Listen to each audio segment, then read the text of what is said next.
semuanya, perkenalkan nama saya Nadia Nur Safitri. Saya dari Prodi Ilmu Komunikasi kelas CS 005. Di video singkat ini kita bakal bahas salah satu teori dasar dari ilmu komunikasi, yaitu model komunikasi Newcomb. Nah, yang pertama, model komunikasi Newcomb ini dikembangkan oleh Theodore Newcomb pada tahun 1953 menggunakan simbol ABX. Kenapa sih pakainya simbol ABX? Karena menurut beliau simbol ini tuh bisa menginterpretasikan secara sistematis 3 komponen utama dalam komunikasi. Nah, apa aja itu? Yang pertama ada A sebagai komunikator atau pengirim pesan.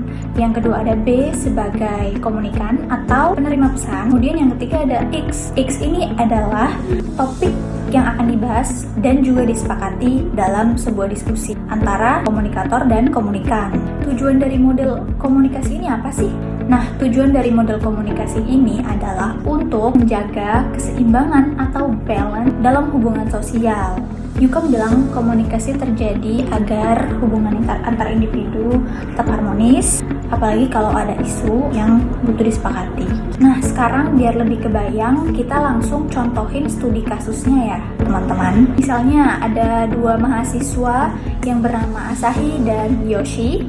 Asahi sebagai A dan Yoshi sebagai B. Ini masih terkait dengan simbol sistematis tadi ya, yang ABX itu, teman-teman.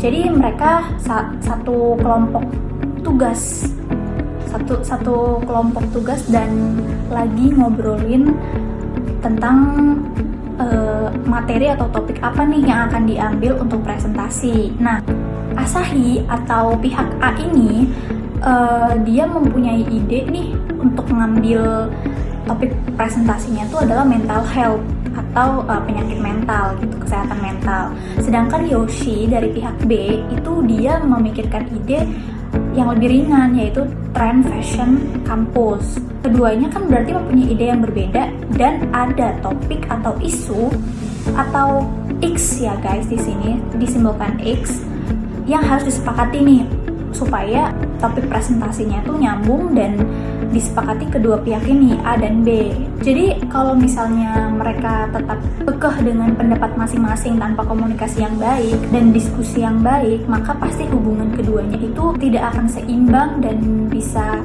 mengalami miskonsepsi ya teman-teman.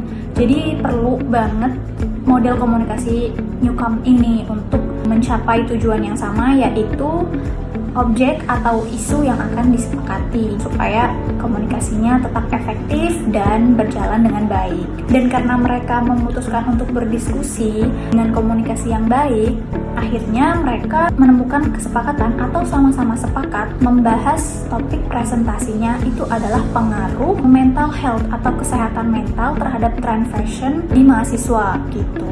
Jadinya kan udah ketemu nih 2 pendapat yang tadinya berbeda jadi satu kesatuan dan sudah disepakati oleh kedua pihak. Nah, proses diskusi ini adalah bentuk komunikasi dari model komunikasi Newcomb ya teman-teman.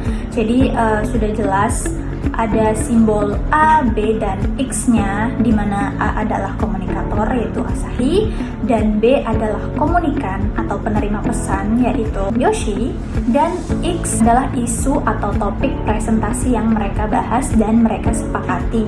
Nah teman-teman, jadi inti dari model komunikasi Newcomb ini adalah komunikasi bukan cuma soal tukar pesan, tapi juga tentang menjaga hubungan sosial tetap seimbang lewat kesepahaman terhadap isu tertentu. Itu dia teman-teman penjelasan singkat dari materi model komunikasi Newcomb. Semoga teman-teman makin paham dan bisa menerapkan dalam kehidupan sehari-hari dan relate ya teman-teman. Kalau kalian punya contoh yang lebih relevan atau relate terhadap kehidupan kita sehari-hari sebagai mahasiswa ataupun sebagai masyarakat, boleh banget share di kolom komentar di bawah ini. Sampai jumpa di video pembelajaran selanjutnya. Bye. Terima kasih.